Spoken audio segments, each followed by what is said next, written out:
Is accused assassin Luigi Mangione making a legal move that could turn his state trial for the murder of United Healthcare CEO Brian Thompson upside down? We're looking at reports about a possible plea deal, what could really happen, and the chess moves Mangione's lawyers are likely making.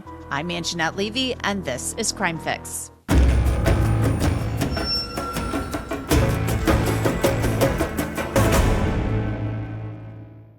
Luigi Mangione is weeks away from a trial in New York State Court that could end in him spending decades in prison or possibly being found not guilty. But the state case isn't the only legal jeopardy that Luigi Mangione faces. He also faces federal charges that could end with him spending the rest of his life in prison if he's convicted. A trial in federal court is a different ballgame from state court in New York City. But it's possible that Mangione's attorneys are trying to work out something with the feds that could result in no trials being held at all. We're going to dig into that very soon. But first, let's look at the case quickly in case you're not up to speed.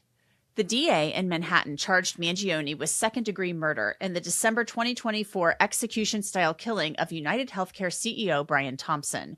Mangione is accused of following Thompson's movements and tracking him to the Hilton in midtown Manhattan early on the morning of December 4th, pulling out a ghost gun and shooting Thompson from behind. But there's also a federal case where Luigi Mangione faces an interstate commerce charge and 2 counts of stalking resulting in death.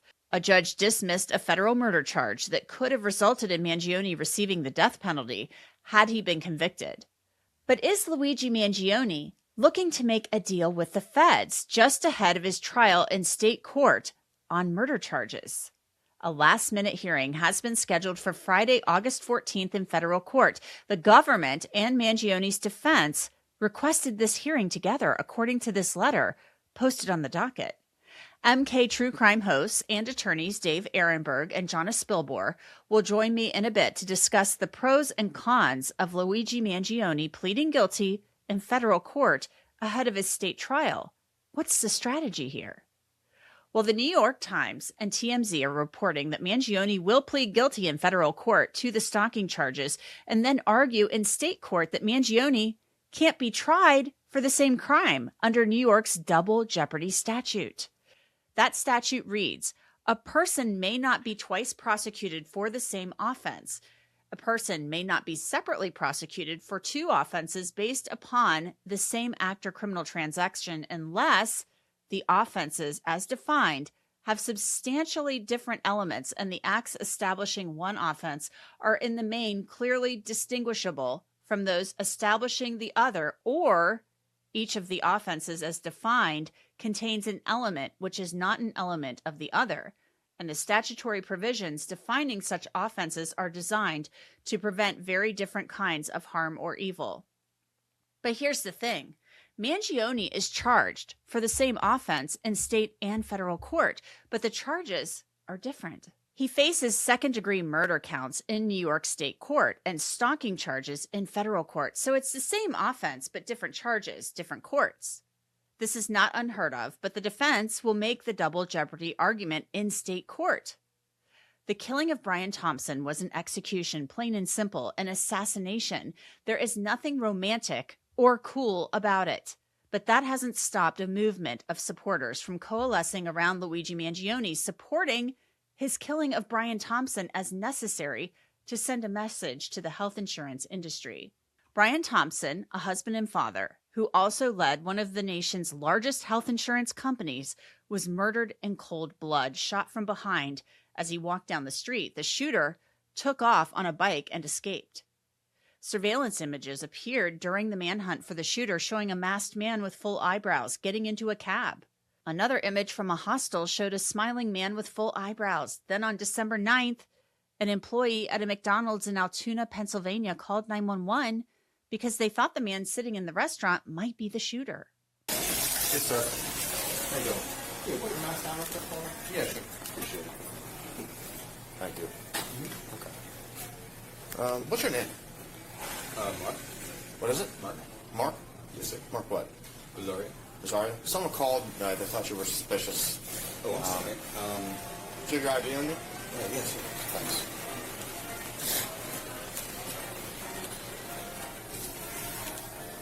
Probably should look like someone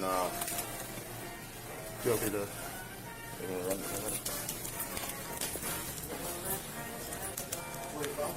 26, 27, 29 out of New Jersey.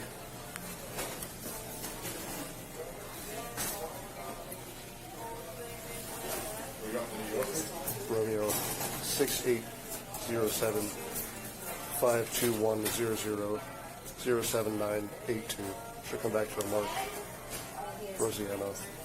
If you love digging into the details of crime cases as much as I do, you have to download the Law&Crime Plus app. If you haven't checked it out yet, here are 3 reasons to jump on board today. Number 1, you get complete access. Watch the best shows from Law&Crime and Court TV completely ad-free. Number 2, the case files. Get deep dive access to raw trial evidence, including body camera video, 911 calls, crime scene photos, and much more.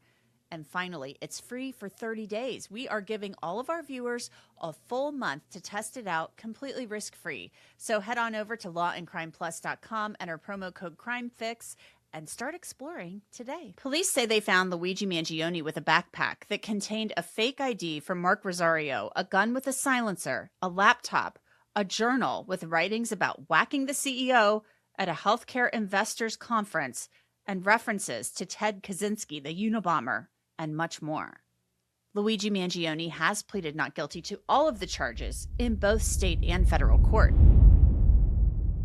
Okay, so to discuss what could be possibly going on with the possibility that Luigi Mangione is going to walk into federal court on Friday and plead guilty to some charges, I want to bring in 2 experts.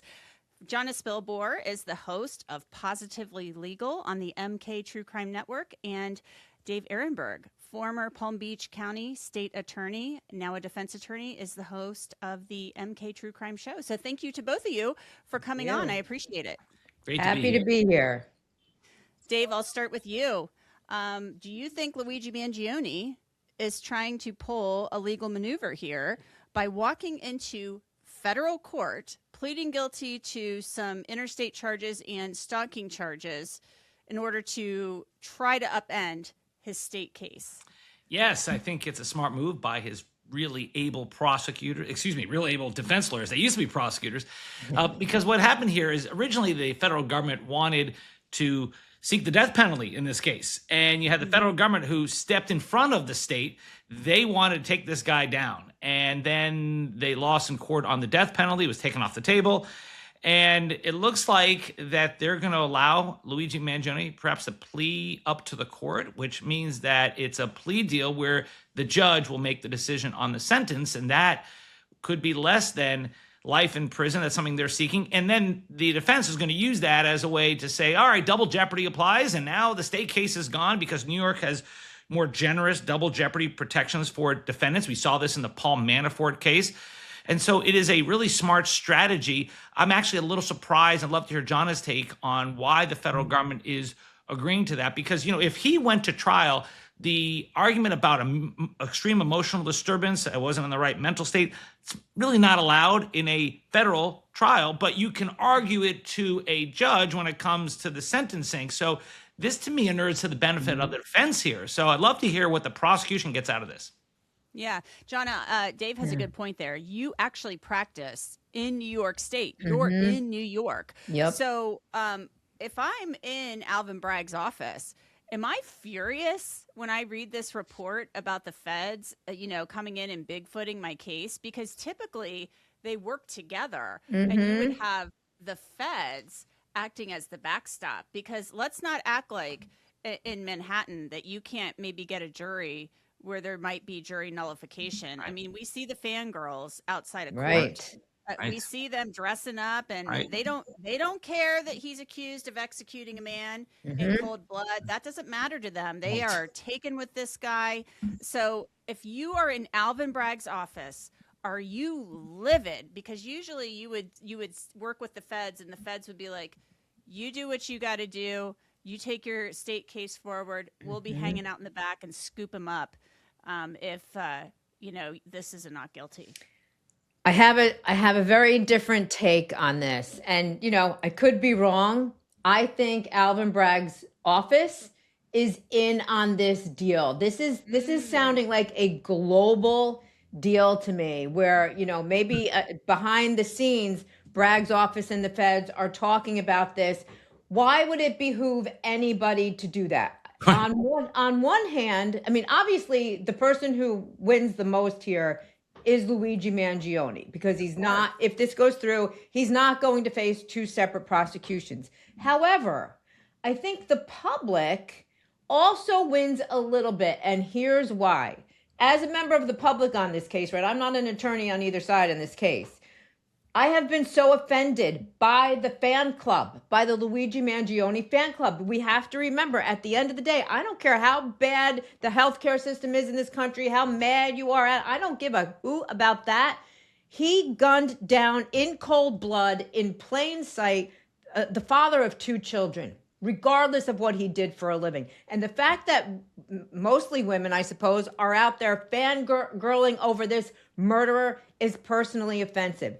At least this way, as you mentioned, Angenette, we no longer have to worry about jury nullification, which was something that I was concerned about as a legal analyst just looking into this because of that factor. Now, not only does this eliminate that, but it gives the defense team an opportunity to argue for a sentence less than life in prison.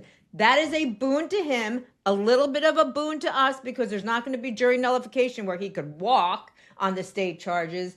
That's why I think the prosecutor's case, the Alvin Bragg's office is in on it. That's why I think this is going down precisely the way it is.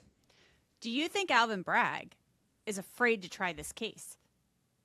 I think Alvin Bragg, if you put him in a skirt, would be one of those fangirls. That's what I think about Alvin Bragg. Wow. Oh, That's no. what I think about Alvin Bragg. So sue me. So I think this is maybe a relief to him. Again, just my opinion, everybody, just my humble opinion. But that's why I think this state is like, okay, we can do this. It's a little interesting that they're doing it at the 11th hour. They've had ample time to maybe do it beforehand.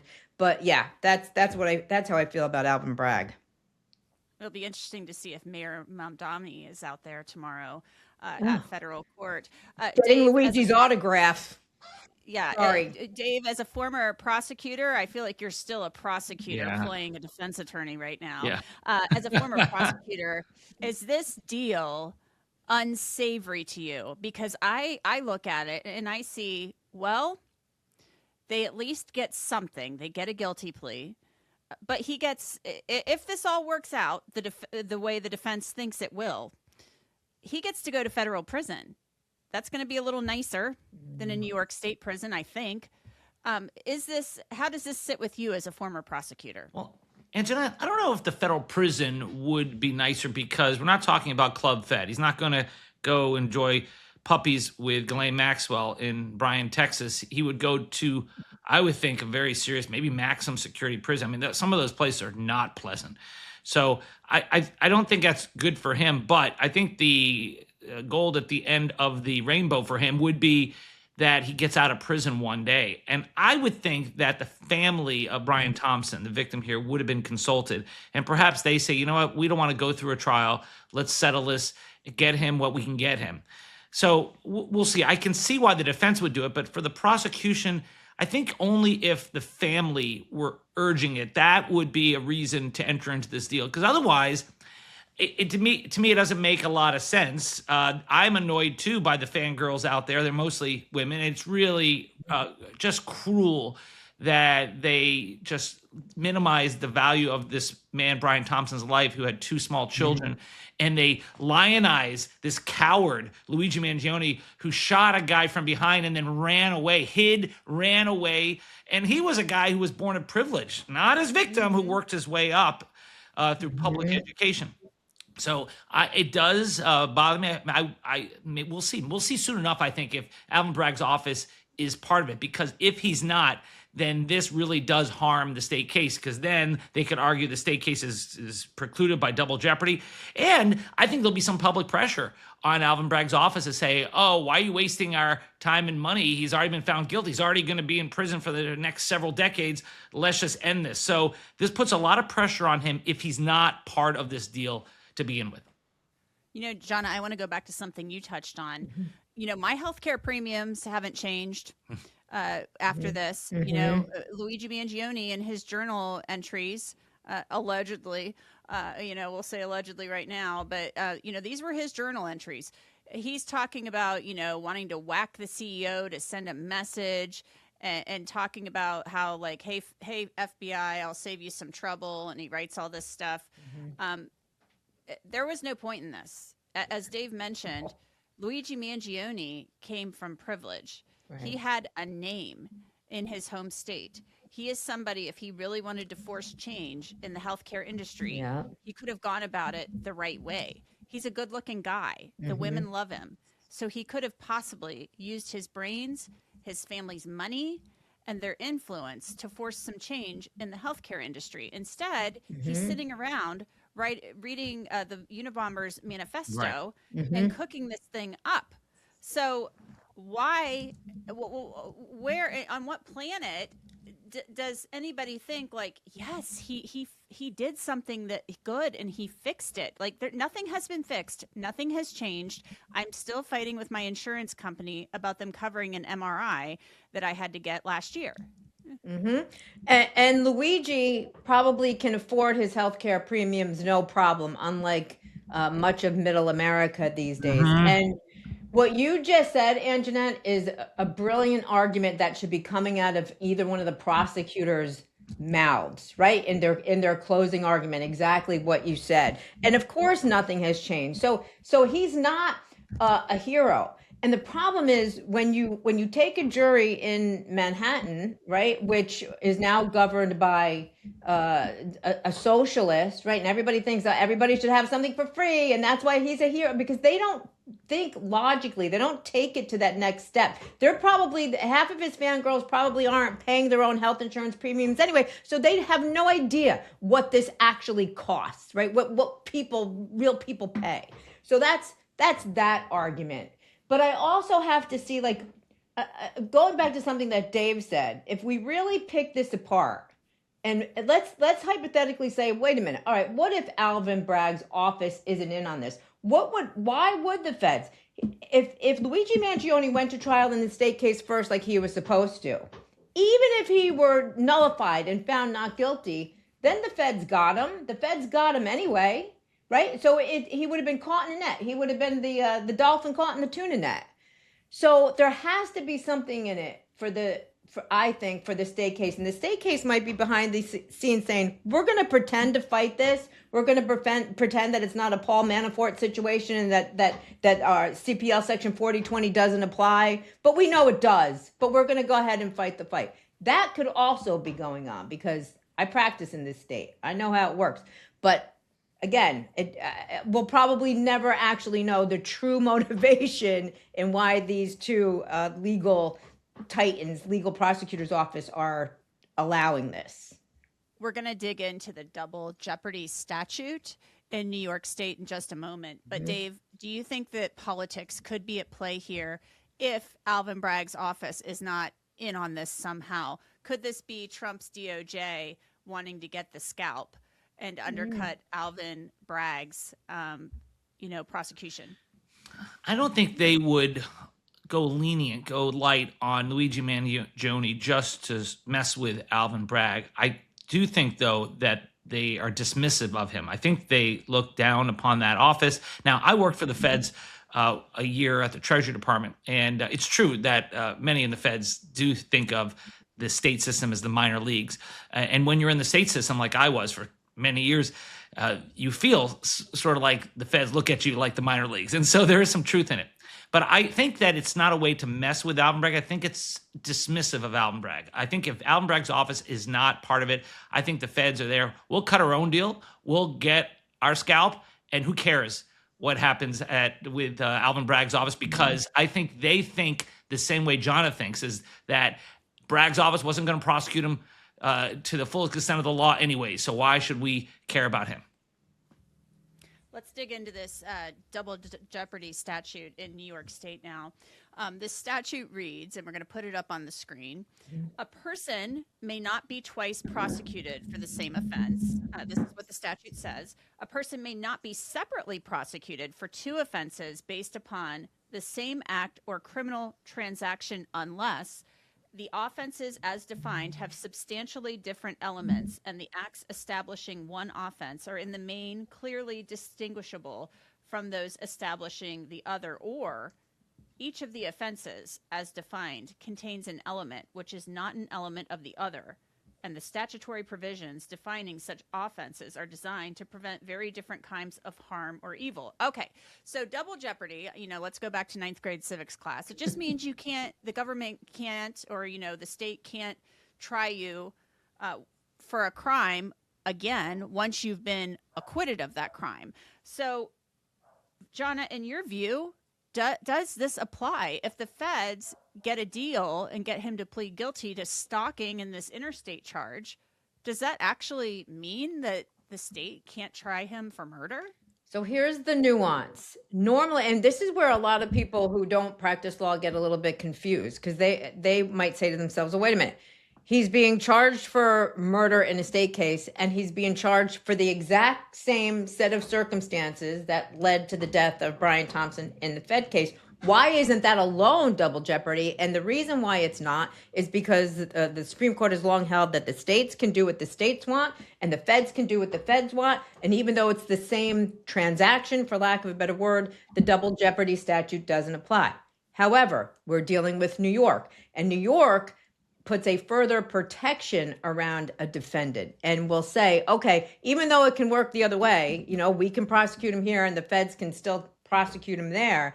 If somebody is being prosecuted for the same transaction, we will not allow that person to be prosecuted on the state level unless it falls into one of our statutory exceptions.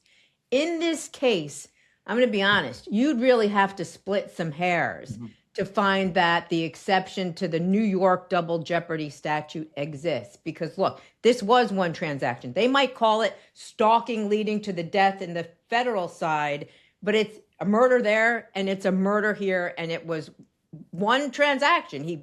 We saw it on camera. He came out, he pulled a gun, he shot him in the back, he ran away. That was it. Same set of circumstances. So Luigi Mangione, if he wanted to argue that the double jeopardy statute in New York would prevent a second prosecution following a federal prosecution, he would likely win that, which is why this is a little bit strange, guys. When we analyze it, he's poised to go to trial on the state case first. So this really would not have been an issue. Now the feds are like, wait a minute, we're going to make it an issue. You come over here. We're going to prosecute you over here. And then we'll let New York deal with this. That could be New York's excuse. Oh, sorry, we can't do it now because of the double jeopardy statute. Again, feels to me like an excuse, meaning they're all in on this. You whip that curtain back. It's the Wizard of Oz and another Wizard of Oz all conferring on this issue. Dave? Jonna lives up there. I'm the Florida lawman, so Florida makes it much easier to prosecute people for the same crime, dual sovereignties. But when it comes to New York, there is an exception, and Jonna, maybe you can flush this out. There's a homicide exception. I looked it up. It's under 40.202D. So I thought that if one prosecution, the federal one, is about aggravated stalking, other things that's not homicide, can't the state of New York claim? Couldn't that be an argument for Alvin Bragg that says that they're prosecuting him for not homicide, we're prosecuting him for murder, second-degree murder? Yeah, I think that is the nuance. But I also believe that it would be a difficult argument to make successfully. And these powers that be know that. Otherwise, I mean, there's nothing stopping this. This state trial is scheduled to go ahead next month, right? So, I mean, and a judge doesn't have to. Let's fetter this out. Rumor is that Luigi Mangione might enter a federal plea deal tomorrow. judge doesn't have to let him do that. A judge doesn't have to take his plea tomorrow. A judge could say, you're picking a jury next month in Manhattan State Court. Right? Why is he doing that? That's a really good point. It's up to the federal judge. So we have a federal judge here, Margaret Garnett. She was appointed to the bench by Joe Biden. What is your take on that, Dave?